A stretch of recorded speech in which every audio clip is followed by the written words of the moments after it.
सभी को नमस्ते। मैं बहुत खुश हूँ कि आप मेरे नए YouTube वीडियो देख रहे हैं। मैं विशेष रूप से पाकिस्तान और भारत के रह रहे सिंधियों का स्वागत करना चाहूँगा। आज मैं आपको 5 सच पता हूँ जो आपको सिंधी मनुष्यों के बारे में पता होने चाहिए।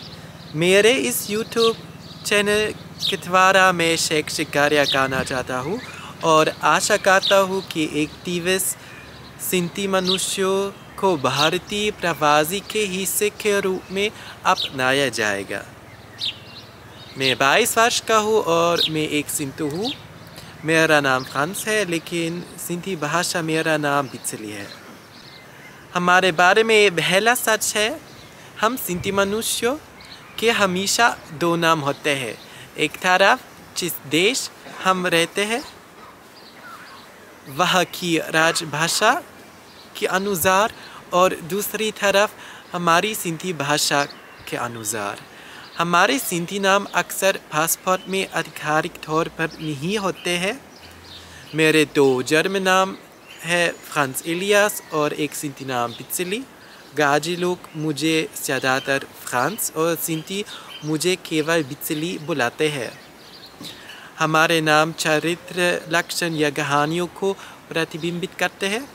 उदाहरण के लिए प्रसिद्ध सिंधी संगीतकार जांगो राइनहार्ट को जांगो कहा जाता था क्योंकि वो बचपन में हमेशा जागता रहता था। सिंधी अतीन प्रियदर्शी को बूखला के नाम से प्रसिद्ध थी क्योंकि वो एक निश्चित पेड़ के नीचे पैदा हुई थी। इस पेड़ को जर्मन में बूखे कहते हैं, किंतु बिना अर्थ वाले नाम भी है।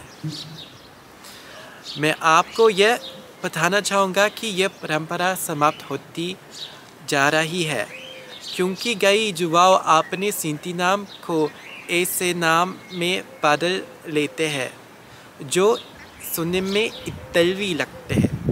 आप सिंधी के बारे में दूसरा सच, एक सिंधी पुरुष को एक सिंतो कहा जाता है। सिंतो के लिए कोई बहुवचन नहीं है। एक सिंधी स्त्री को एक सिंधित्सा कहा जाता है। सिंधित्सा के लिए कोई बहुवचन नहीं है, लेकिन एक इतालवी सिंधी महिला खुद को सिंता कहती है। एक कारण यह है कि इतालवी सिंधी यूरोप में अन्य सिंधी जनजातियों से स्वतंत्र रूप से विकसित हुए थे। हमारे जाति समुदाय के सभी सदस्यों के लिए सिंधी बहुवचन है। गाजे मतलब गैर सिंधी। गाजो पुरुष के लिए और गाजी महिला के लिए इस्तेमाल किया जाता है। जब नस्लवाद के विरोध और मुक्ति के बाद आती है तो ये शब्द महत्वपूर्ण होते हैं। अब हम दूसरे सच पर आते हैं। हम घोड़े का मांस नहीं खाते हैं। घोड़े हमारे लिए पवित्र है। ये हमारे सबसे अच्छे दोस्त हैं। जब हम पर हमले हुए और हम सताए गए तो हम घोड़ों की मदद से जल्दी से भाग सकते थे। अगर कोई जानबूझकर घोड़े का मांस खाता है तो उन्हें हमारे समुदाय से हमेशा के लिए निकाल दिया जाएगा। अब चौथा सच आने वाला है। जिस तरह हम ब्याह करते हैं वो बहुत ही विशेष और बहुत ही दुर्लभ है। ब्याह हमारी भाषा में ब्याह कहा जाता है। हमारे ब्याह मेहमानों, संगीत के बिना दिखावे के, ऋषि के बिना, लेख के बिना, गिरजाघर के भी बिना होते हैं। यह ब्याह दिव्य और सीधे सारे तरीके से होते हैं। सिर्फ भगवान वहाँ है।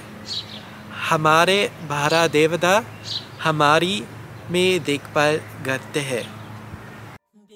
परंपरागत रूप से 2 प्रेमी अपने परिवार को एक या अधिक रात के लिए छोड़ देते हैं और प्रकृति में अकेले समय बिताते हैं।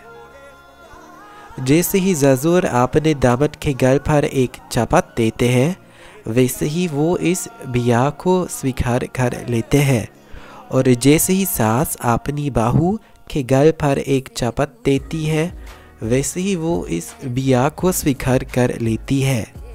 यह कहना आसान है कि शादी करने का हमारे तरीका दुनिया के सबसे पुराने तरीकों में से एक है।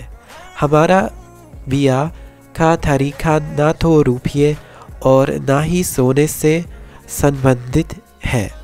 क्या आप भारतीय आदिवासियों को जानते हैं जो हमारी तरह शादी करते हैं? लेकिन मुझे ये स्वीकार करना होगा कि आजकल ब्याह के मजबूत व्यंजीकरण है के कारण इस संस्कृति परंपरा को भी विलुप्त होने का खतरा है। एक चौथा फन फैक्ट, हमारी भाषा में एक सिबलिंग पुरुष या एक सिबलिंग स्त्री मनुष्यों के लिए कोई भी अपमान नहीं है। पंचम सच यह है, हम सिंधी के पास आमतौर पर एक स्वतंत्र नौकरी थी। अतीत में हमारे पूर्वज अक्सर संगीतकार, चूड़ी तेज गाने वाले गायक, लोहार, नर्तक, टोकरी बुनकर, संगीत वाद्ययंत्र निर्माता, फेरीवाला और व्यापारियों के रूप में काम करते थे। हमारी सिंधी परंपरा के नियम रक्त से जुड़े काम करने पर रोक लगते हैं। उदाहरण के लिए चिकित्सालय में दाई या चिकित्सक के रूप में काम करना मना है। सिंधी कभी प्रकृति चिकित्सा का काम किया करते थे। बालखान में सिंधी के अलग अलग नियम है, वहाँ वे चिकित्सालय में काम करते हैं। कुछ अपने स्वयं के अम्यूजमेंट पार्क और सर्कस के साथ काम करते हैं, लेकिन आजकल हम से अधिकांश सामान्य नौकरियों में काम करते हैं क्योंकि अतीत की नौकरियां अब लाभप्रद नहीं रही है। पुरुष की बच्चों देखभाल करते थे और महिलाएं काम के लिए बाहर जाती थी।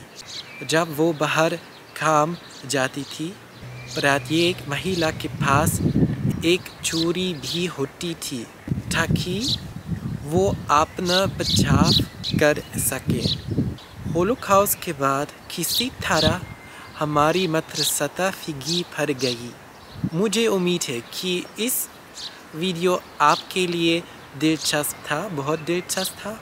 बेचिचक सिंधी के बारे में मेरे अन्य छोटे चित्र देखें और हमारे सिंधी इतिहास को बिठाने में मदद करें। मुझे खुशी होगी अगर पाकिस्तान और भारत के मनुष्य हमारे अस्तित्व के बारे में जानेंगे। तो सब्सक्राइब करें, शेयर करें, कमेंट करें और लाइक करें। विदा के ज़मे का सलाम, अगली बार तक।